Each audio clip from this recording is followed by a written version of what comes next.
Global Black Economic Forum. It has been a conference for us to really discuss issues that are affecting Black and brown people. But it's also going to become a place where we can advance social justice and economic justice policy, working with our partners across the country and across the globe. We're going through what does it mean to be able to move forward and not go backwards. We have to build the infrastructures that allow us to take in these resources. So if the obvious, presented, blatant, aware, touchable, reachable existence of Black and the attack on it are even more available to you, what would all that you put into that do for Black if you abdicated self-preservation?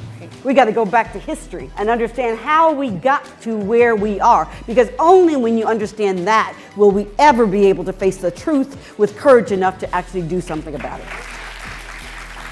Private industry, we need you to continue to partner with government. That money counts and money makes a difference. Coca-Cola would not be Coca-Cola without World War I to get a contract from the federal government. Less than 1% of media investment goes to Black-owned media. The lens through which that story is told is critically important to how that information is understood by mass audiences. We invested $500 million over the next until 2025 to close the economic wealth gap. This discussion is all about the role of corporate America in terms of preserving, protecting, upholding civil rights. We need to respect the cultures of all the communities that we deal with. We are one big global African family, but we have differences. There is a gap with respect to access to familiarity for the vast majority of Black folks around who are and how they got there.